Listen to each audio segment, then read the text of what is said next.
জন্ম থেকেই কোনো মানুষই খারাপ হয় না। পারিপার্শ্বিক পরিবেশ ও পরিস্থিতি মানুষের জীবনকে পাল্টে দেয়। জন এম চু পরিচালিত আজকের সিনেমাটি আলফাবার জীবনকে কিভাবে পাল্টে দিয়েছে সেটাই আমরা দেখতে চলেছি।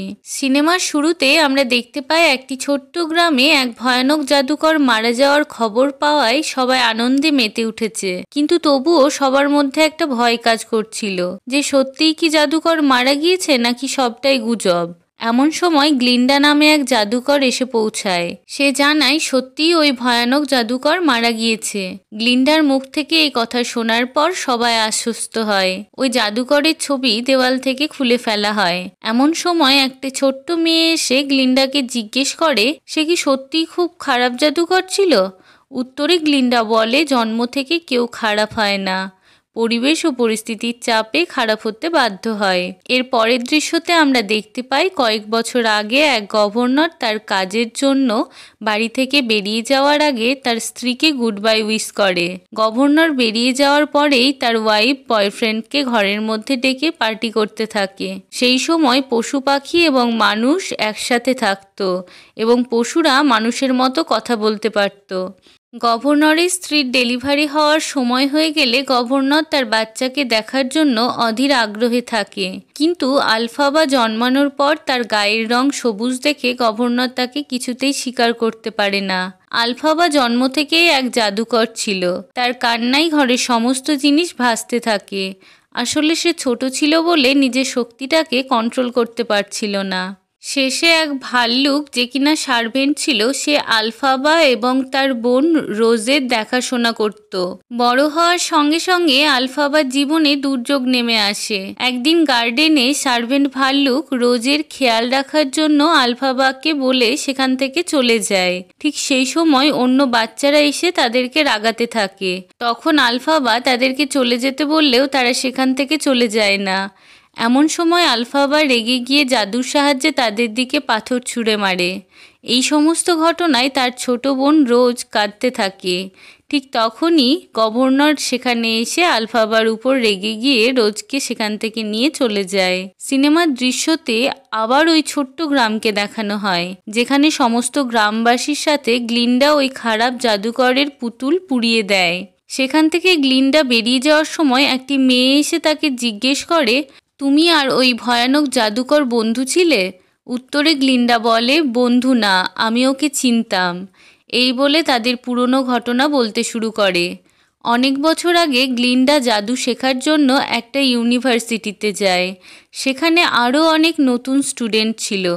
সেখানে প্রথম আলফাবাকে দেখে গ্লিন্ডা সহ অন্যান্য স্টুডেন্টরা ভয় পেয়ে যায়। আলফাবা বলে আমি জন্ম থেকে এইরকম সবুজ রঙের দেখতে, আর এটাতেই আমি খুশি। কিছুক্ষণের মধ্যে গভর্নর আলফাবার ছোট বোন রোজকে নিয়ে সেখানে হাজির হয়। গভর্নর রোজকে তার মায়ের সুন্দর একটি জুতো উপহার দেয়। এইটা দেখে আলফাবা খুব দুঃখ পায়, কারণ কোনোদিনও ভালোবেসে তার বাবা তাকে কিছু দেয়নি, সবসময় তাকে ঘৃণাই করে গেছে। গভর্নর রোজকে দেখে শুনে রাখার জন্য আলফাবাকে সেখানেই রেখে চলে যায়। আসলে আলফাবা আর গভর্নর রোজকে প্রথম ইউনিভার্সিটিতে ছাড়তে এসেছিল। এরপরে সমস্ত টিচারদের নিয়ে ইন্ট্রোডাকশন ক্লাস শুরু হয়। ইন্ট্রোডাকশন পর্ব শেষ হলে একটি টিচার গভর্নরের মেয়ে রোজকে রুমে নিয়ে যাওয়ার জন্য বললে সে রাজি হয় না। আলফাবা বলে ও নিজে থেকেই চলে যেতে পারবে, কিন্তু ওই টিচার কোনো কথা না শুনে হুইল চেয়ার ধরে ঠেলতে থাকে। ঠিক তখনই আলফাবা রেগে গিয়ে জাদুর সাহায্যে তার চাকা আটকে দেয়। যেহেতু আলফাবার জাদুতে কোনো কন্ট্রোল ছিল না, সেই কারণে হুইল চেয়ারের চাকা আটকে যাওয়ার সাথে সাথে সেখানে থাকা সমস্ত বেঞ্চ এদিক ওদিক সরে যেতে থাকে। এটা দেখে ওখানকার সমস্ত স্টুডেন্ট ভয় পেয়ে যায় এবং সবাই আলফাবার দিকে তাকিয়ে থাকে। রোজ রেগে গিয়ে সেখান থেকে চলে যায়। সেই সময় ইউনিভার্সিটির প্রিন্সিপাল বিষয়টা বুঝতে পেরে স্টুডেন্টদের উদ্দেশ্যে বলে এই সমস্ত ঘটনা সে নিজেই করেছে। তার কারণ হিসেবে বলে এই ইউনিভার্সিটিতে জাদুর সাহায্যে এমন অনেক ঘটনা ঘটে যাতে করে তারা অভ্যস্ত হতে পারে। প্রিন্সিপাল গ্লিন্ডাকে আলফাবার সাথে রুম শেয়ার করার জন্য বলে। এরপর সেখান থেকে আলফাবাকে নিয়ে চলে যায়। প্রিন্সিপাল আলফাবাকে বলে, তোমার মধ্যে অনেক শক্তি আছে যেটাকে তুমি খুব ভালোভাবে কাজে লাগাতে পারবে। কিন্তু উত্তরে আলফাবা বলে, ছোট থেকে এই শক্তির কথা আমি জেনেছি, কিন্তু আমার কাছে কিছুতেই তা কন্ট্রোলে আসে না। প্রিন্সিপাল বলে, সেটা শেখানোর জন্যই আমি তোমার কাছে এসেছি। আমি তোমাকে সমস্ত কিছু শিখিয়ে দেব। উত্তরে আলফাবা বলে, আমার বাবা কিছুতেই রাজি হবে না। তখন প্রিন্সিপাল বলে, সেটার দায়িত্ব আমার উপর ছেড়ে দাও। এইটা শুনে আলফাবা খুব খুশি হয়ে যায়। রুমে গিয়ে আলফাবা দেখে সেখানে গ্লিন্ডা তার জামা কাপড় দিয়ে গোটা রুমটা ভরিয়ে রেখেছে, শুধু নিজের শোবার জায়গাটা বাদ রেখে। আলফাবা তখন রেগে গিয়ে জামা কাপড়গুলো সরিয়ে নিজের জায়গা করে নেয়। এইটা দেখে গ্লিন্ডা মোটেই খুশি হয়নি।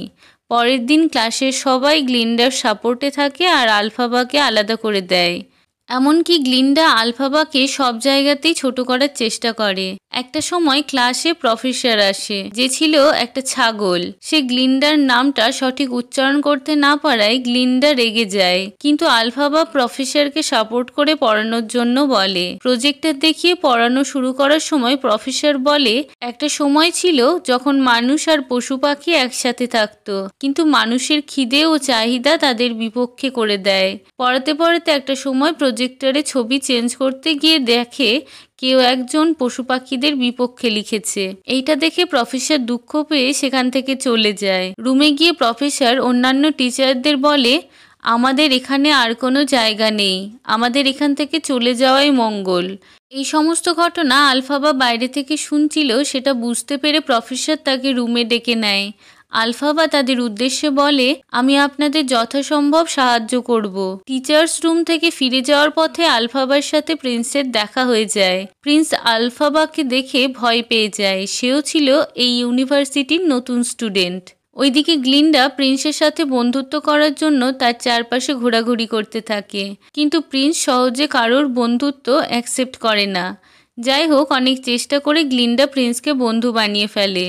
গ্লিন্ডা প্রিন্সকে নিয়ে লাইব্রেরিতে গেলে সেখানে প্রিন্স বইয়ের উপর দাঁড়িয়ে একটা স্ট্যান্ড করতে যাবে, সেই সময় লাইব্রেরিয়ান এসে তাকে বাধা দেয়, কিন্তু প্রিন্স তাকে বুঝিয়ে তার সাথে ডান্স করতে থাকে এবং সেই সাথে সেই লাইব্রেরির ভিতরের পরিবেশ পাল্টে যায়।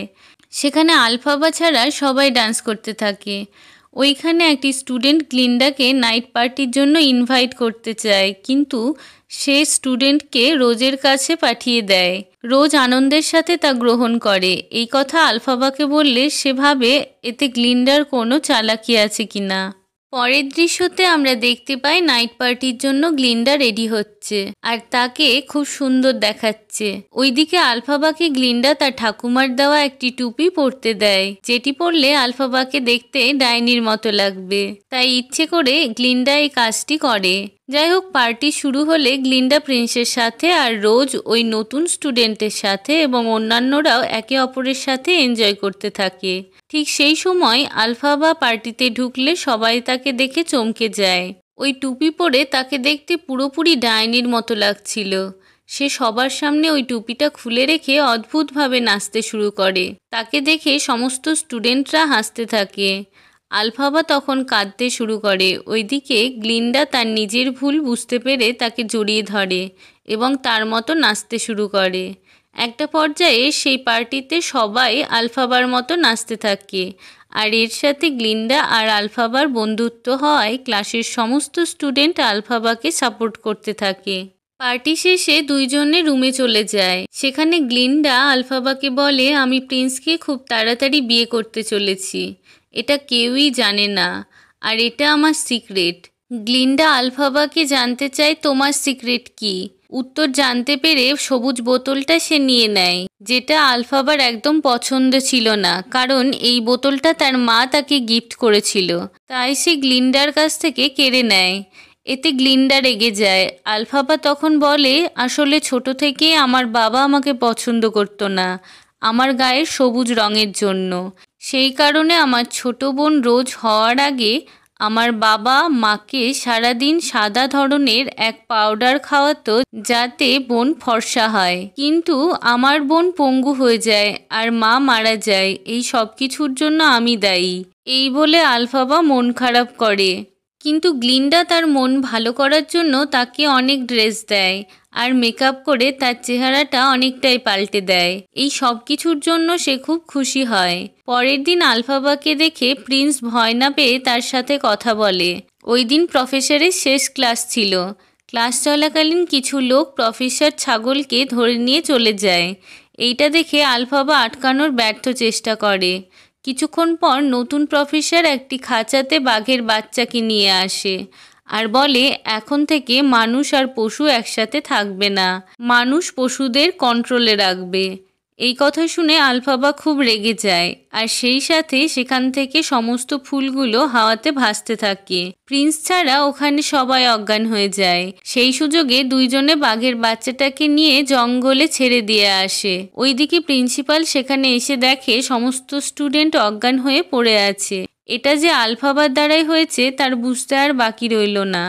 সঙ্গে সঙ্গে প্রিন্সিপাল উইজার্ডকে চিঠি লিখতে শুরু করে আলফাবার জন্য, যে ছিল এক মহান জাদুকর। জঙ্গলে আলফাবা আর প্রিন্সের মধ্যে কোনো কারণে কথা কাটাকাটি শুরু হয়ে গেলে প্রিন্স সেখান থেকে চলে যেতে থাকে, কিন্তু আলফাবা তার হাত ধরে থামিয়ে দেয়। আলফাবা বুঝতে পারে তার মনে প্রিন্সের জন্য ফিলিংস তৈরি হচ্ছে, কিন্তু তার সাথে এটাও জানে প্রিন্স ওর না, প্রিন্স গ্লিন্ডার। পরের দিন অ্যামিরাল সিটি থেকে উইজার্ড চিঠি পাঠায় আলফাবার উদ্দেশ্যে। সেটা ছিল আলফাবার নামে এক আমন্ত্রণপত্র। এইটা দেখে প্রিন্সিপাল সহ সমস্ত স্টুডেন্ট খুব আনন্দে মেতে উঠেছিল। এরপরের দৃশ্যতে আমরা দেখতে পাই একটা বিশাল বড় সবুজ রঙের ট্রেন এসে দাঁড়ায় আলফাবাকে নেওয়ার জন্য। আলফাবাকে ছাড়তে সেখানে অন্যান্য স্টুডেন্টদের সাথে প্রিন্সিপালও আসে। যাওয়ার সময় গ্লিন্ডা আলফাবাকে বলে, প্রিন্স এখন আর আগের মতো আমার খেয়াল রাখে না, তুমি চলে গেলে আমি এখানে একা হয়ে যাব। কিছুক্ষণ পর প্রিন্স এসে আলফাবাকে গুড লাক উইশ করে। গ্লিন্ডাকে কিছু না বলে চলে যায়। ট্রেন ছাড়ার সময় হয়ে যায়। আলফাবা ট্রেনে উঠে পড়ে। সেই সময় গ্লিন্ডা দৌড়ে আলফাবাকে একটা চিঠি দেয়। সেখানে লেখা ছিল, যদি আমি তোমার সাথে যেতে পারতাম তাহলে খুব ভালো হতো। আলফাবা তখন গ্লিন্ডাকে ডেকে নেয় এবং তারা দুজনে এমেরাল্ড সিটির উদ্দেশ্যে রওনা দেয়। সেই সিটিতে পৌঁছালে খুব সাড়ম্বরের সাথে তাদের ওয়েলকাম করা হয়। একটা পর্যায়ে তারা উইজার্ডের সাথে দেখা করে। সেখানে উইজার্ড তাকে একটা জাদুর কয়েন গিফট করে। তাদেরকে উইজার্ড তৈরি করা একটি শহর দেখায়, যেখানকার রাস্তাগুলো আলফাবার ইচ্ছা অনুসারে হলুদ রং করে দেয়। এরপর উইজার্ড আলফাবাকে তার মনের ইচ্ছার কথা জানতে চায়। আলফাবা বলে, আমার ইচ্ছা শাসন করা না, সমস্ত পশু পাখিদের স্বাধীনতাই হচ্ছে আমার আসল উদ্দেশ্য। এই কথা মেনে নিয়ে উইজার্ড বলে, সবাইকে খুশি করাই আমার আসল উদ্দেশ্য। সেই সময়ই প্রিন্সিপাল এসে সেখানে হাজির হয় আর তাকে দেখে আলফাবা খুব খুশি হয়। সে আশাই করতে পারেনি যে ওইখানে প্রিন্সিপাল আসবে। এরপরে উইজার্ড আর প্রিন্সিপাল দুজনে মিলে তাদের সবথেকে প্রাচীন জাদুর বইয়ের কাছে নিয়ে যায় এবং তাকে বলে, এটা একমাত্র জাদু দিয়েই খুলতে পারবে, দেখা যাক তুমি এটা পারছো কিনা। আলফাবা বইয়ের সামনে যাওয়ার পরেই বইটা নিজ থেকে খুলতে শুরু করে। তখন আলফাবা খুব খুশি হয়ে যায় এবং উইজার্ডের দিকে তাকায়। উইজার্ড তখন রক্ষী বাদরের দিকে তাকিয়ে বলে, এদের ইচ্ছে পাখির মতো উড়বে, তুমি কি পারবে তাদের ইচ্ছা পূরণ করতে? আলফাবা তখন জাদুর বইটির সাহায্যে তাদের ডানা এনে দেয়, কিন্তু ডানা আসায় তারা যে মোটেই খুশি হয়নি সেটা আলফাবা খুব সহজেই বুঝতে পারে। বাইরে বেরিয়ে দেখে অন্যান্য বাদরগুলোর ডানা বেরিয়ে এসেছে এবং তারা খুব কষ্ট পাচ্ছে। এই দেখে সে উইজার্ডের দিকে বইটি নিয়ে গিয়ে বলে, এটাকে ঠিক করে দিতে, কিন্তু উইজার্ড বলে এটা কোনো মতেই সম্ভব নয়। আলফাবার বুঝতে বাকি রইল না যে উইজার্ড আর প্রিন্সিপাল দুজন মিলে চালাকি করে তাকে দিয়ে এই কাজটি করিয়ে নিয়েছে। আসলে মানুষরা যে পশু পাখিদের বিপক্ষে চলে গিয়েছে এই ঘটনাটা একমাত্র ঘটিয়েছে ওই উইজার্ড। সেই মুহূর্তে আলফাবা ওই জাদুর বইটিকে নিয়ে সেখান থেকে পালিয়ে যায়। প্রিন্সিপাল গ্লিন্ডাকে লোভ দেখিয়ে তাকে ধরে আনার জন্য বলে আর ওই শহরের রক্ষী বাদরগুলোকে ভুল বুঝিয়ে আলফাবাকে ধরে আনার জন্য বলে। আসলে তাদের উদ্দেশ্য ছিল ওই বাদরগুলোকে দিয়ে অন্যান্য পশু পাখিদের কন্ট্রোলে রাখা। এইদিকে প্রিন্সিপাল সমস্ত শহরে অ্যানাউন্স করে দেয় যে সবুজ রঙের মেয়েটি তাদের প্রাচীন জাদুর বইটি চুরি করে নিয়ে পালিয়ে গেছে আর এর সাথে আরও অনেক তথ্য নিয়ে পালিয়ে গিয়েছে। তাকে যে কোনো উপায়ে ধরে আনা হোক। অপরদিকে গ্লিন্ডার অনেক বোঝানোতেও আলফাবা কিছুতেই তাদের সাথে হাত মিলাতে রাজি হলো না। আলফাবা তখন ওই জাদুর বইটি খুলে পুনরায় জাদুটি পড়তে থাকে, কিন্তু গ্লিন্ডা বাধা দেওয়ায় সে থেমে যায়। জাদুটি পড়াতে কোনো কিছু না হয় গ্লিন্ডা আলফাবাকে বলে, তুমি এখনও অত বড় জাদুকর হয়ে যাওনি। কিছুক্ষণ পর দেখতে পাওয়া যায় একটি ঝাড়ু নিজে থেকে আলফাবার কাছে চলে আসে এবং আলফাবার ইচ্ছামতো সে আচরণ করে। ওইদিকে উইজার্ডের সেনা তাদেরকে ধরার জন্য চলে আসে। আলফাবা গ্লিন্ডাকে বোঝায় তার সাথে যাওয়ার জন্য, কিন্তু ততক্ষণে অনেক দেরি হয়ে যায়। উইজার্ডের সেনা গ্লিন্ডাকে ধরে ফেলে আর সেই সাথে আলফাবা ঝাড়ু নিয়ে ওই প্যালেস থেকে লাফ মেরে আকাশে উড়ে যায়।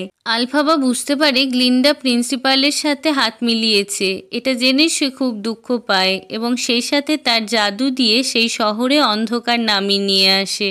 এরপর সে পাহাড়ের মধ্যে মিলিয়ে যায়। আর এখানেই সিনেমাটি শেষ হয়ে যায়।